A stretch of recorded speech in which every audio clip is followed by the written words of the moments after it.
Hello दोस्तों, आज की वीडियो में आप सभी का स्वागत है। आई होप आप सभी बढ़िया होंगे, अपनी तैयारी अच्छे से कर रहे होंगे। तो आज की वीडियो का हमारा टॉपिक होने वाला है जैसे यूपी पुलिस, यूपी होमगार्ड की जो हमारी जीके जीएस की सीरीज चल रही है, उसी में अगला टॉपिक देखो। इसके पहले 29 क्लास हो चुकी है, ठीक है, जिनके आप सभी को प्रॉपर नोट्स वगैरह भी मैं आपके अपने दूसरे चैनल पे, उस चैनल पे आप विजिट करिएगा। इस चैनल के डिस्क्रिप्शन में उसका लिंक मिल जाएगा, उस चैनल को ज्वाइन कर लीजिएगा। वहाँ पे डेली आप सभी को टॉपिक वाइज सारे नोट्स भी प्रोवाइड कराता हूँ मैं, और पूरा सब कुछ आप सभी को टॉपिक वाइज क्लास से भी कराओ। तो क्लास से आप इसको समझिए, बाकी आप नोट्स वहाँ से जाके डाउनलोड कर सकते हैं, ठीक है, दूसरे वाले चैनल से। तो आज का हमारा टॉपिक जो रहेगा वो हमारा रहेगा सौर मंडल, ठीक है। ये देखो, आप इसको जियोग्राफी के तरीके मान के भी पढ़ सकते हो। बाकी यहाँ सौर मंडल से मैंने देखा है बहुत बार क्वेश्चन एग्जाम में, यूपी पुलिस हो या एसएससी जीडी, यूपी होमगार्ड के भी एग्जाम में क्वेश्चन जरूर पूछे जा सकते हैं सौर मंडल से। तो इस वजह से ये टॉपिक बहुत ज्यादा इंपॉर्टेंट है। तो आप लोग इसको बिल्कुल ध्यान से देखिएगा। जो भी भाई लोग नए जुड़े होंगे, चैनल को सब्सक्राइब करके चैनल से जुड़ जाइएगा। और वीडियो अच्छा लगे तो वीडियो को लाइक एंड शेयर जरूर करिएगा, ठीक है। तो चलिए वीडियो को शुरू करते हैं। सबसे पहले देखो, सौरमंडल की अगर हम बात करते हैं तो सबसे पहले हमारे माइंड में ग्रहों की बात आती है, ठीक है, ठीक है, ग्रहों की। तो ग्रह कितने, टोटल कितने ग्रह हैं? 8, ठीक है। ये देखो, सूर्य है, तो सूर्य और सूर्य के ही बाद सारे जो भी हैं ग्रह है। सूर्य क्या है हमारा? देखो, अगर पूछा जाए सूर्य क्या है हमारा, सूर्य एक तारा है, ठीक है, तारा। और बाकी इसके 8 ग्रह हैं। तो देखो, मैं इनको इनकी दूरी के क्रम में लिखते हुए जा रहा हूँ, आप इसी तरीके से नोट्स बना लीजिएगा। जो सूर्य के सबसे नजदीक का ग्रह है वो कौन सा है? बुध है, ठीक है, बुध। और ये सबसे छोटा भी है। इसके बाद कौन सा है? शुक्र है। शुक्र बुध से बड़ा है, ठीक है। फिर इसके बाद क्या है? इसके बाद हमारी पृथ्वी है, ठीक है, पृथ्वी। फिर मंगल, मंगल है। फिर बृहस्पति है। आप देखो, इसको बृहस्पति को इसके आगे ही लिखिएगा। ये तो मैं ऐसे, क्योंकि ये दूरी के क्रम में है इस वजह से बता रहा हूँ। बाकी मैं ये बड़ा लिखने के लिए इस वजह से लिख दे रहा हूँ। बृहस्पति के बाद शनि है, शनि। फिर अरुण, और फिर कौन सा है? वरुण, अरुण और वरुण, ठीक है।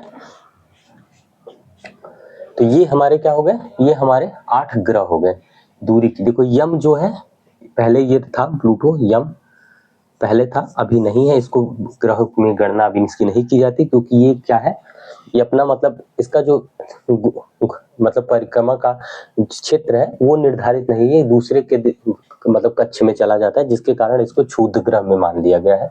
इसको प्रॉपर ग्रह नहीं माना जाता है, ठीक है। तो इस वजह से यम को हटा दिया गया है। अब देखो, इनके बारे में हम सारी चीजें पढ़ेंगे कि किस ग्रह से कहाँ से क्या क्वेश्चन बनते हैं। वो सारी चीज जो इंपॉर्टेंट है, क्वेश्चन बन जाते हैं जहां से, वो सारी चीजें आप सभी को बताता हुआ चलूंगा, ठीक है। इसको आप नोट कर लीजिए।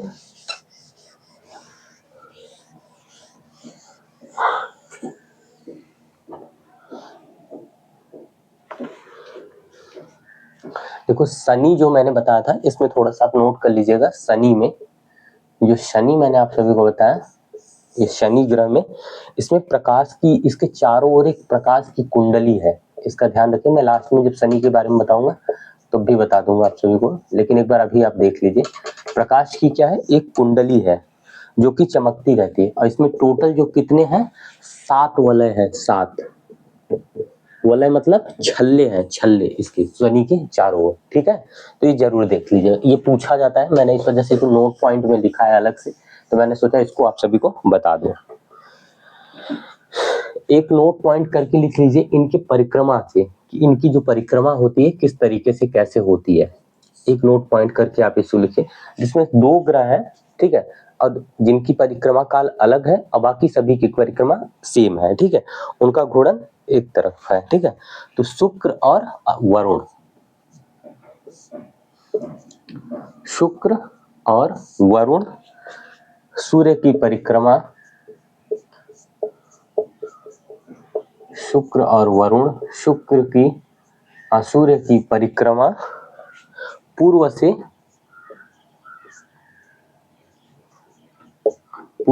पश्चिम, पूर्व से पश्चिम की ओर लगाते हैं। पूर्व से पश्चिम की ओर लगाते हैं। बाकी सभी ग्रह जो है, जैसे ये पूर्व से पश्चिम बस सूर्य वरुण है, बाकी सभी पश्चिम से पूर्व की ओर सूर्य की परिक्रमा लगाते हैं। तो इस पॉइंट को जरूर नोट करके रखिएगा। तो कुछ पॉइंट बता रहा हूं जिनको आप नोट कर लीजिएगा। बाकी सभी जो है पश्चिम से पूर्व की ओर। एक देखो, सौर प्रणाली की खोज किसने की थी? सौर मंडल के बारे में पढ़े हम, उसके बारे में ये जान लें कि सौर प्रणाली की खोज किसने की थी, ये पूछा जाता है। तो सौर प्रणाली की खोज की थी कापरनिकस ने। कापरनिकस, ठीक है। सौर प्रणाली की खोज किसने की थी? कापरनिकस ने। देखो इसमें थोड़ा सा कंफ्यूजन होता है कि ग्रहों की गति का जो नियम है वो किसने दिया था। ये देखो, सौर प्रणाली की खोज कापरनिकस ने की थी, लेकिन ग्रहों की गति से संबंधित जो नियम थे वो केपलर ने दिया था। ग्रहों की गति से संबंधित नियम,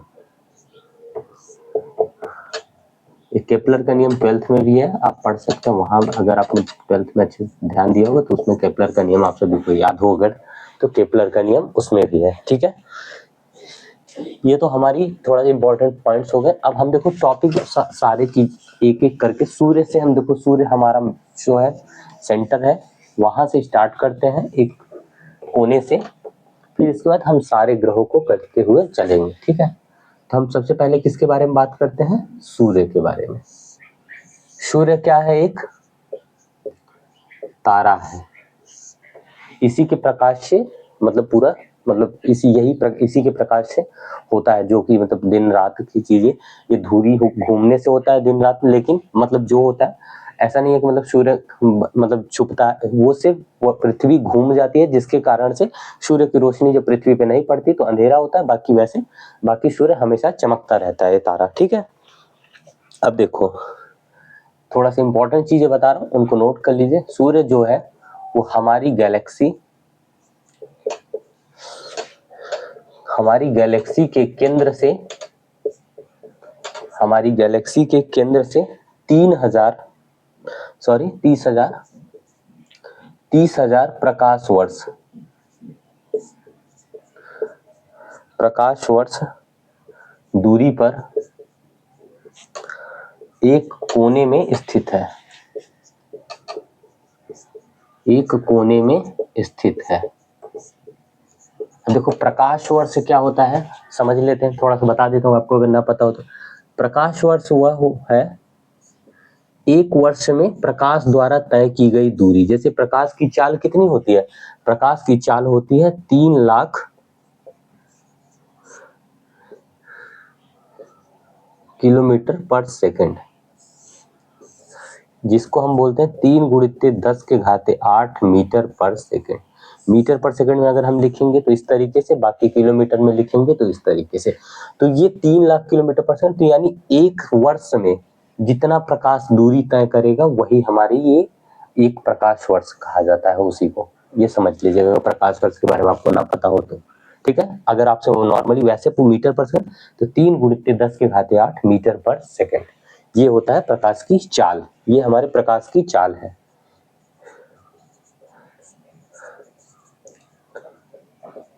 ठीक है। तो ये हमारा हो गया सूर्य हमारी गैलेक्सी के केंद्र से 3000 प्रकाश वर्ष दूरी पर एक कोने में स्थित है, ठीक है। दूसरा पॉइंट बात देखो इसमें, सूर्य पृथ्वी के सर्वाधिक निकट का तारा है। मैंने आप सभी को पहले ही बताया सूर्य एक क्या है? तारा है। तो जो सूर्य है वो पृथ्वी के सर्वाधिक निकट का तारा है, यानी इससे निकट और कोई तारा नहीं है। सूर्य से निकट का तारा है। अगर हम इसके पृथ्वी के से कंपेयर करें तो यह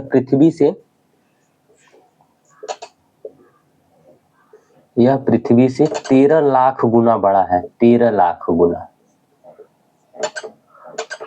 आप अंदाजा नहीं लगा सकते कितना बड़ा होगा। पृथ्वी से 13 लाख गुना बड़ा है पृथ्वी सूर्य, तो यानी सोचिए कितना बड़ा होगा। इसको नोट कर लीजिए, फिर आगे बढ़ते हैं हम।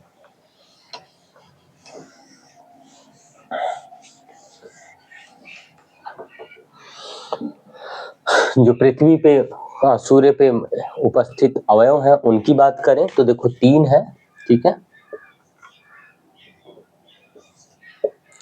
फर्स्ट, जो मोस्टली सूर्य का निर्माण है वो किससे है? हाइड्रोजन और हीलियम से, और यही इनकी ऊर्जा का स्रोत, इसकी ऊर्जा का स्रोत भी है, जिसमें हाइड्रोजन 71% है और हीलियम जो है वो 26.5% है। अदर में कुछ अदर गैसेस भी हैं जो पाई जाती हैं सूर्य पे, जिनका परसेंटेज 2.5% है, ठीक है। ये तो सूर्य पे पाई जाने वाली गैसेस हैं, इनको भी देख लीजिएगा, और यही ऊर्जा की उसमें स्रोत भी है। एक क्वेश्चन पूछा जाता है, देखो इसको बता दो कि सूर्य से पृथ्वी तक प्रकाश पहुंचने में समय कितना लगता है? पहुंचने में समय कितना लगता है? 8 मिनट ये पूछा जाता है, तो मैंने सोचा बता दूं आप सभी को। 8 मिनट व 16 सेकंड, 8 मिनट और 16 सेकंड का टाइम पृथ्वी पर सूर्य का प्रकाश पृथ्वी पहुंचने में 8 मिनट 16 सेकंड का टाइम लगता है, ठीक है। क्योंकि दूरी मैंने आप सभी को बताया कितनी है दूरी, 30,000 प्रकाश वर्ष, और एक प्रकाश वर्ष बराबर 3 × 10⁸ मीटर पर सेकेंड, ये मैंने बताया, ठीक है। ये हमारा हो गया सूर्य के बारे में, जो सूर्य से रिलेटेड चीजें पूछी जा सकती हैं, ठीक है। अब हम बात करते हैं हमारा जो पहला ग्रह है बुध के बारे में। बुध से सबसे इंपॉर्टेंट जरूरी पॉइंट कि बुध को ये ध्यान रखिए कि बुध सबसे छोटा ग्रह है, ठीक है।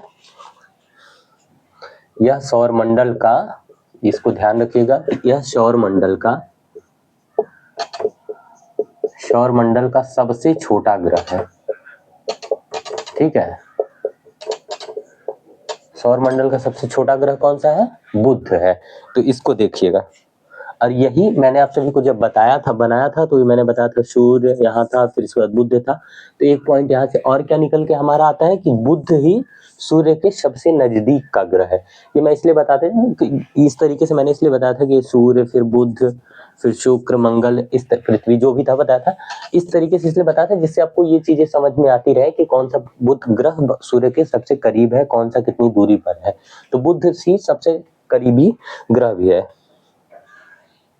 अब इस ग्रह से थोड़ा सा इंपॉर्टेंट बात कर ले, तो इस ग्रह पर देखो, अब सूर्य के करीब है तो ऑब्वियसली सी बात होगी, यहाँ पे जो दिन होते हैं वहां पे इस टाइम टेम्परेचर कितना होता है? टेम्परेचर बहुत ज्यादा हाई होता है, इसका तापमान बहुत ज्यादा होता है।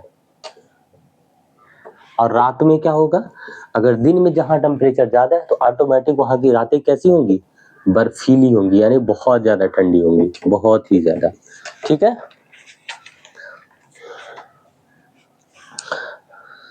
अब इसका थोड़ा सा देखो परिक्रमण काल, इसकी बात करें कि इसका परिक्रमण काल कितना है, यानी कि ये पूरा एक चक्कर लगाने में सूर्य का कितना समय लेता है? तो 88 दिन, 88 दिन का समय बुध को लगता है सूर्य की पूरी परिक्रमा करने पे। ये पॉइंट नोट करो, फिर आगे बढ़ते हैं हम।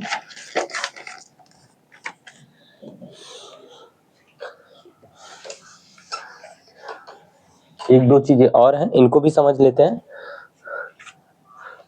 उपग्रह की बात करें इसके बुध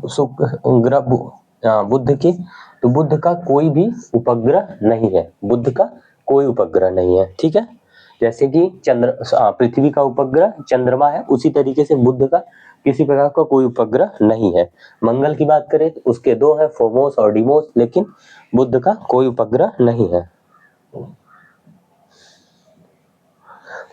यहाँ पे जीवन की बात करें, जीवन की निर्वाह के लिए, तो देखो बुध पर किसी भी प्रकार का कोई वायुमंडल नहीं है, इसके कारण बुध पर जीवन बिताना संभव नहीं है, क्योंकि वायुमंडल जहाँ नहीं होगा तो वहाँ पे मौसम परिवर्तन नहीं होगा, जिसके कारण मौसम परिवर्तन नहीं होगा तो वहाँ पे रह पाना बहुत ही मुश्किल है। और यहाँ पे सबसे मोस्ट इम्पोर्टेंट, यहाँ का जो तापमान होता है गर्मियों में इतना ज्यादा होता है कि कोई भी चीज यहाँ पे हो ही नहीं सकती, रह ही नहीं सकती, कोई रह ही नहीं पाएगा।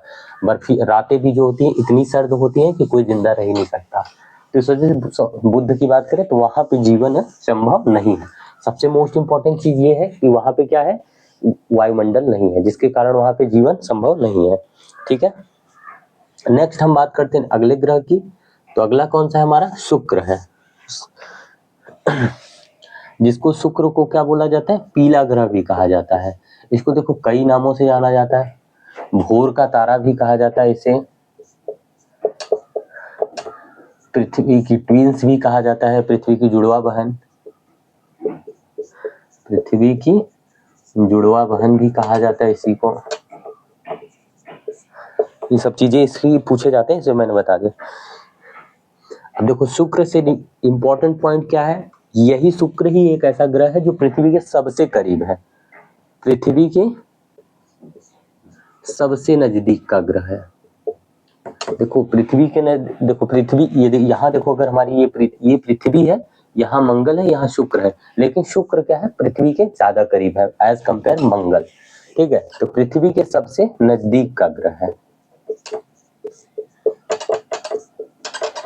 ठीक है, यह सबसे अधिक चमकीला, चमक की बात करें तो सबसे अधिक चमकीला है यह, सबसे अधिक चमकीला और सबसे ज्यादा गर्म भी है।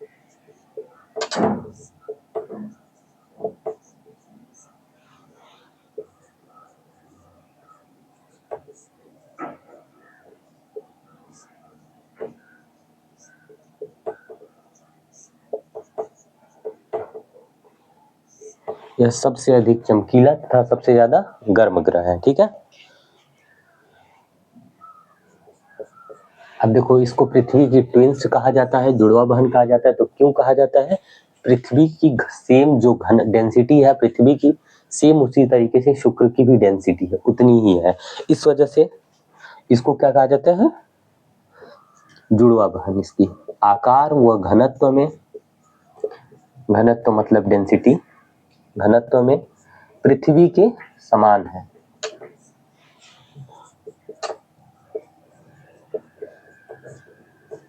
इसी के कारण इसको इसका जुड़वा बहन भी कहा जाता है। अर्थ ट्वीन, अर्थ सिस्टर, ये सब इसके नाम है। इवनिंग स्टार, मॉर्निंग स्टार यानी भोर का तारा, सांझ का तारा, ये सब इसके नाम है। ठीक है, इसका भी कोई उपग्रह, अगर उपग्रह की बात करें तो इसका भी कोई उपग्रह नहीं है। ठीक है, इस पे बात करें कौन कौन से एलिमेंट है, तो 95% यहाँ पे क्या है, CO2 है, और 3.5% क्या है, नाइट्रोजन है, और बाकी अदर गैसेस हैं। तो जहाँ 95% CO2 है वहां पे जीवन संभव, जहाँ भी जीवन संभव नहीं है, वैसे भी ये बहुत गर्म ग्रह है, तो यहाँ भी जीवन का कोई संभव नहीं है।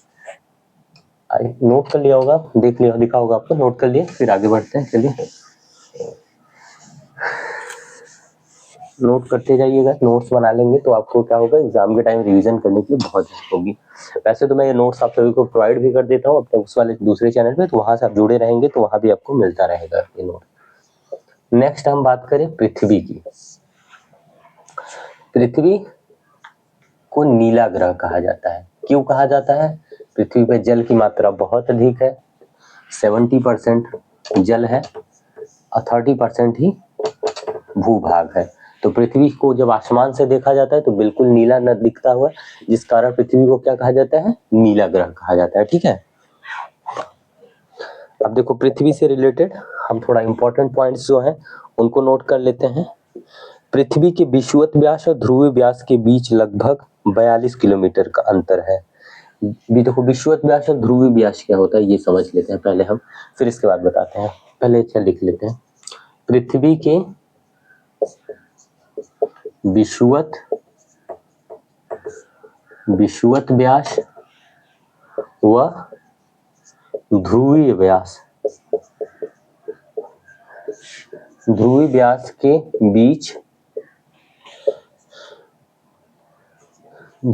बीच लगभग 42 किलोमीटर का अंतर है। तो देखो विषुवत व्यास क्या है हमारा, जैसे पृथ्वी, ये हमारी क्या है, ये हमारी पृथ्वी हो गई, ये हमारा ये वाला जो है इस तरीके की जो लंबाई, ये यही है विषुवत व्यास, ये पृथ्वी का विषुवत व्यास है। और जो ऐसे है ये हमारा क्या है, ये ध्रुवीय व्यास है। ये विषुवत व्यास है और ये क्या है, ध्रुवीय व्यास है। तो विषुवत व्यास की जो लंबाई है वो कितनी है, 12,756, और ध्रुवीय व्यास की जो लंबाई है वो 12,714 है। ये 12,714 है, ठीक है। 12,756 विषुवत व्यास की लंबाई और इसका 12,714। तो यही है, इन दोनों का अंतर 42 किलोमीटर लगभग है, ठीक है। नेक्स्ट पॉइंट की बात करें, यह अपने अक्ष पर कितने डिग्री पर झुकी हुई है, 23.5 अंश पर झुकी है, ठीक है। 23.5 अंश पर यह अपने अक्ष पर झुकी हुई है, ठीक है। इसको नोट करिए, फिर आगे बढ़ते हैं हम।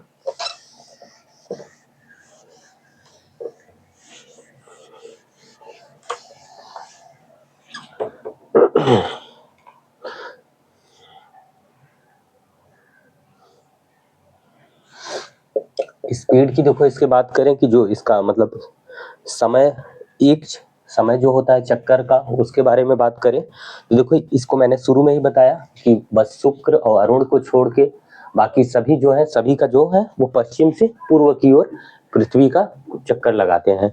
तो सेम यही भी, पृथ्वी भी यह अपने अक्ष पर पश्चिम से पूर्व, ये समझ जाइएगा, पश्चिम लिखा है, पश्चिम से पूर्व 27 किलोमीटर पर मिनट, 27 किलोमीटर पर मिनट की गति से घूमती है,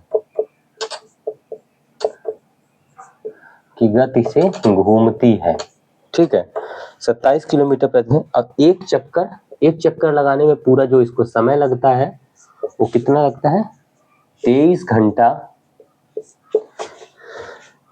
56 मिनट 4 सेकंड। 23 घंटा 56 मिनट 4 सेकंड इसको पूरा समय लगता है। इसके उपग्रह की बात करें पृथ्वी के, तो पृथ्वी का उपग्रह मैंने स्टार्टिंग में ही बताया, एक ही उपग्रह है, वो है चंद्रमा, ठीक है। पृथ्वी का उपग्रह है, यहां से देखो 59%। अगर हम पृथ्वी से चंद्रमा को देखते हैं तो उसका 59% भाग ही हमको नजर आता है। अगर हम चंद्रमा को पृथ्वी से देखते हैं तो हमको सिर्फ चंद्रमा का 59% भाग नजर आता है, ठीक है। इसको नोट कर लीजिएगा।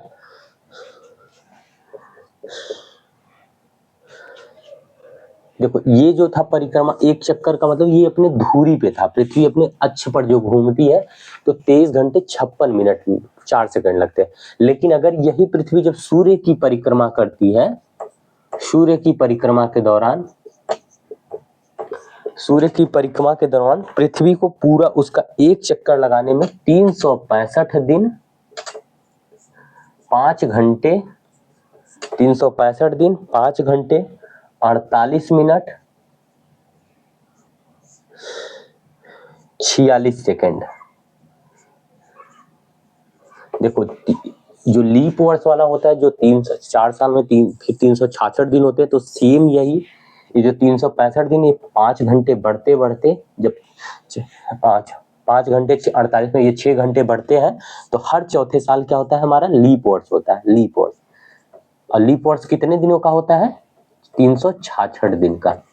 तो सिर्फ ये यही रीजन है जिसकी वजह से लीप वर्ष होता है। ये जो 5 घंटे 48 मिनट या 6 घंटे प्रॉक्स दे रखा है यही बढ़ता है, तो जिसकी वजह से हर चौथे साल एक लीप वर्ष होता है, ठीक है। जहां 366 दिन होता है, जिसमें कि फरवरी जो होता है कितने दिन का होता है, 29 दिन का। बाकी ऐसे कितने होते दिन का होता है फरवरी, 28 दिन का, ठीक है। इसको नोट कर लीजिए आप सभी लोग, फिर आगे बढ़ते हैं।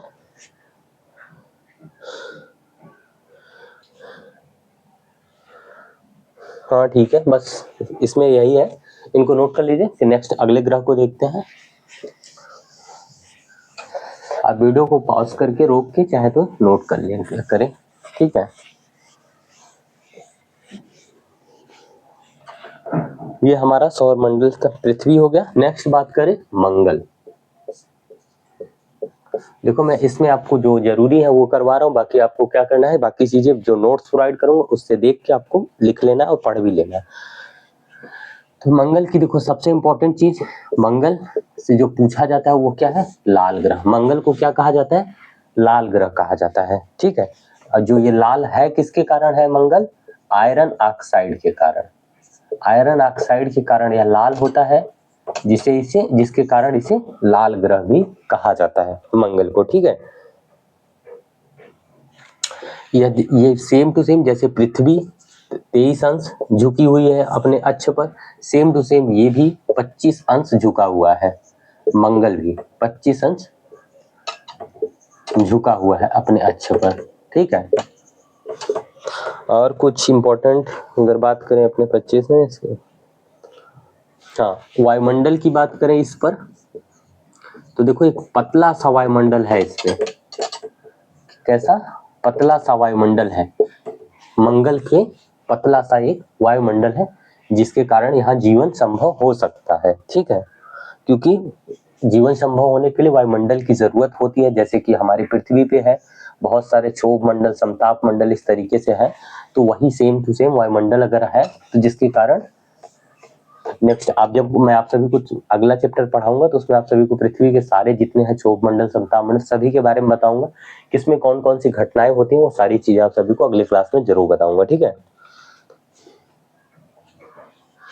पतला आवरण है जिसमें आर्गन व नाइट्रोजन ये दो गैसें पाई जाती है उसमें, ठीक है। आर्गन व नाइट्रोजन इस पतले आवरण में। मंगल के 2 उपग्रह हैं, इसके कितने हैं, जैसे अभी तक मैंने पढ़ा बुध का, शुक्र को पढ़ा, पृथ्वी को पढ़ा, तो बुध के कोई उपग्रह नहीं, शुक्र का कोई उपग्रह नहीं, पृथ्वी का एक उपग्रह चंद्रमा। अगर मंगल की बात करें तो इसके 2 उपग्रह, कौन कौन से, फोबोस और दूसरा डीमोस, फोबोस और डीमोस। एक इंपॉर्टेंट पॉइंट, सौरमंडल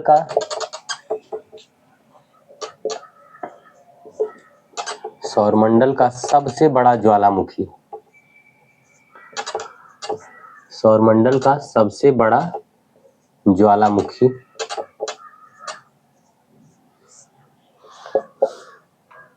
ओलिपस मेसी,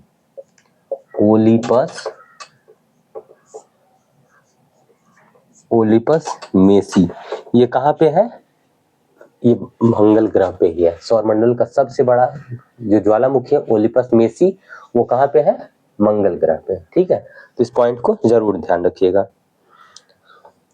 और सौरमंडल का सबसे ऊंचा पर्वत भी जो है, यहाँ भी देखिए जो ऊंचा पर्वत है, सबसे ऊंचा पर्वत, सौरमंडल का सबसे ऊंचा पर्वत कौन सा है, निकस ओलंपिया, निकस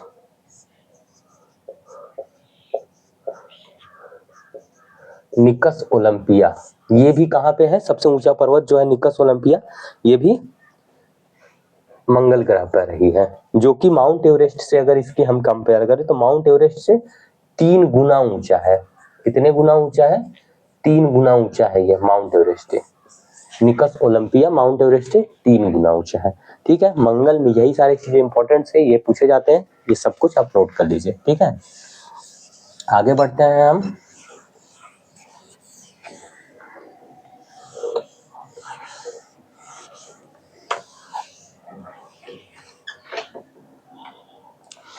अब हम बात करते हैं मंगल के बाद बृहस्पति की। ठीक है, बृहस्पति की बात करें तो यह सौरमंडल का सबसे बड़ा ग्रह है। सौरमंडल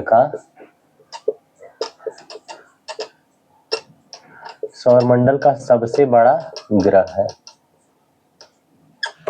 बृहस्पति। क्या है? सौरमंडल का सबसे बड़ा ग्रह है। यह मुख्यतः द्रव व गैस से मिलकर बना है। इसमें क्या क्या दो चीजें हैं? द्रव प्लस गैस, यानी कि ठोस अवस्था में यह बृहस्पति नहीं है, गैस और द्रव से मिलकर बना हुआ है। ठीक है,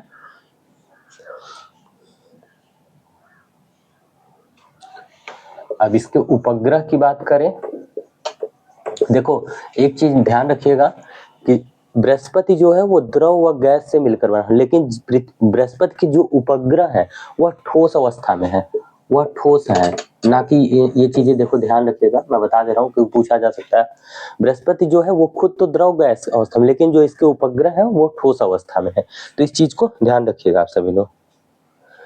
इसका जो सबसे बड़ा उपग्रह है वो कौन सा है? गैनीमीड, जो कि सौरमंडल का सबसे बड़ा उपग्रह है। गैनीमीड सौरमंडल का सबसे बड़ा उपग्रह है।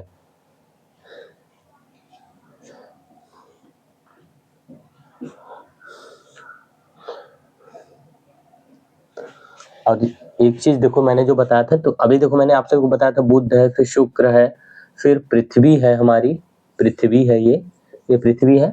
फिर इसके बाद क्या था? मंगल आया था। मंगल के बाद बृहस्पति है। ठीक है, ये मंगल फिर बृहस्पति।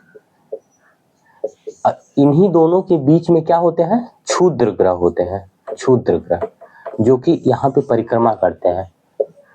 तो ये चीज ध्यान रखिए कि जो अगर आपसे क्वेश्चन पूछा जाए कि क्षुद्र ग्रह किन दो ग्रहों के बीच में होते हैं, तो क्षुद्र ग्रह मंगल और बृहस्पति ग्रहों के बीच में होते हैं क्षुद्र ग्रह। इस चीज को आप लोग ध्यान रखिएगा। क्षुद्र ग्रह जो इन दोनों के बीच में पूछा जाने वाला है वो क्या है? सीरस क्षुद्र ग्रह इन दोनों के बीच में परिक्रमा करता है, जो कि पूछा भी जाता है एग्जाम में। तो इस चीज को आप लोग ध्यान रखिएगा। ठीक, अब आगे बढ़ते हैं, नेक्स्ट अगला देखते हैं, इसको नोट कर लीजिए आप लोग।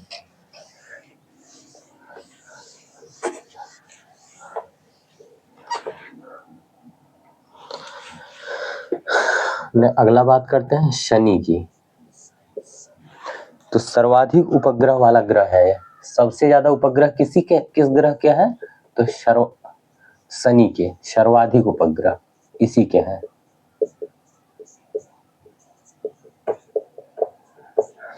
सर्वाधिक उपग्रह आकार में बात करें तो यह बृहस्पति के बाद दूसरा सबसे बड़ा ग्रह है। दूसरा सबसे बड़ा ग्रह, सबसे बड़ा कौन सा है? बृहस्पति है। अब उसके बाद दूसरे स्थान पे शनि है। सबसे छोटा की बात करें तो कौन सा है? मैंने बताया आप सभी को, बुध बताया। शनि का सबसे बड़ा उपग्रह, इसके उपग्रह की बात करें तो देखो उपग्रह सबसे ज्यादा है, और इसका जो सबसे बड़ा उपग्रह है वो कौन सा है? टाइटन है। टाइटन, शनि का सबसे बड़ा उपग्रह कौन सा है? टाइटन।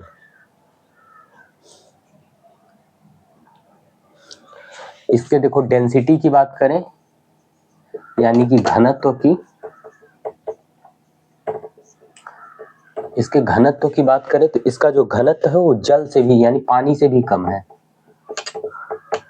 पानी से भी कम है,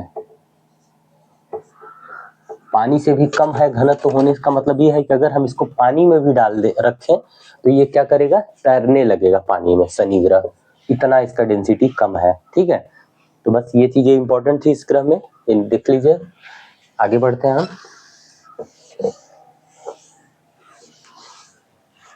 जैसे अगर आपसे क्वेश्चन पूछा जाए कौन सा ऐसा ग्रह है जिसे पानी में डाला जाए तो तैरने लगेगा, तो वो शनि होगा। क्यों? और उसका रीजन क्या है? उसकी डेंसिटी, उसका घनत्व। ठीक है, अगला बात करें हम अरुण।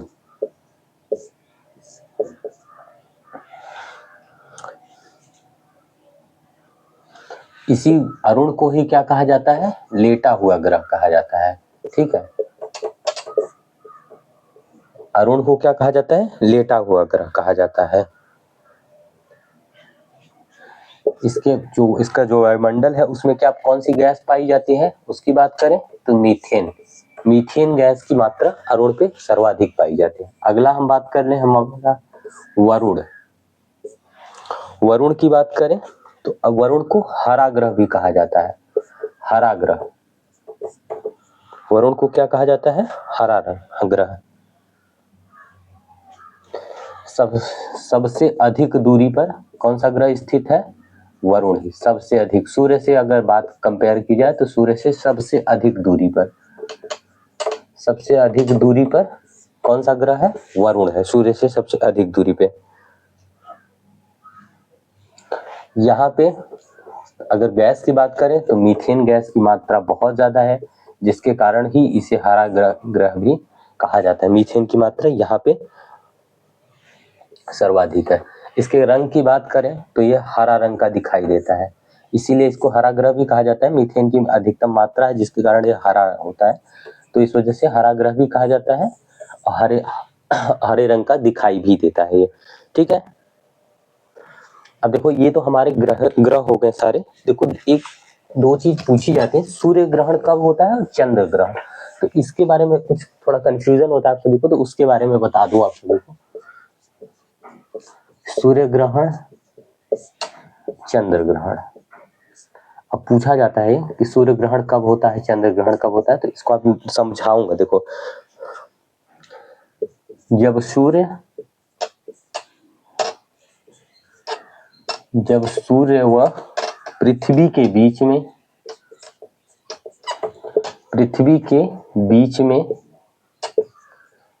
जब सूर्य व पृथ्वी के बीच में चंद्रमा आ जाए,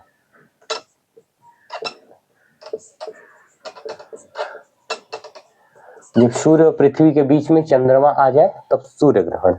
और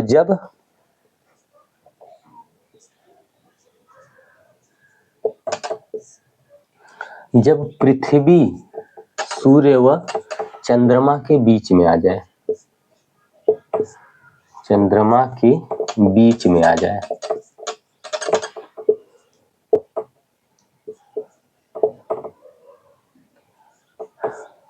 हर एक मैंने नोट पॉइंट करके लिखा है, नहीं छोड़, ठीक है। देखो अब इसमें क्या समझना है, सूर्य कभी भी बीच में नहीं आएगा, इस बात को ध्यान रखना है आपको। सूर्य कभी भी बीच में नहीं आता, चाहे सूर्य ग्रहण हो चाहे चंद्र ग्रहण, हमेशा जो बीच में आते हैं पृथ्वी आएगी बीच में या चंद्रमा आएगा। तो जब चंद्रमा बीच में आएगा तो बस इसका उल्टा कौन सा आप समझते हैं? हाँ, देखो चंद्रमा रात में उगता है, सूर्य दिन में, तो चंद्रमा की बात हुई। चंद्रमा अगर बीच में आया तो वहां सूर्य ग्रहण होगा, और बाकी पृथ्वी बीच में आएगी तो वहां चंद्र ग्रहण होगा। इस चीज को ध्यान रखिएगा, बस चंद्रमा से उल्टा करिएगा। अगर सूर्य कभी भी बीच में नहीं आएगा, चंद्रमा बीच में आता है तो वो सूर्य ग्रहण होगा, और अगर पृथ्वी बीच में आती है तो चंद्र ग्रहण होगा। बस इस चीज को ध्यान रखिएगा, आप समझ जाओगे आसानी से, ठीक है। तो देखो आज की क्लास में इतना ही।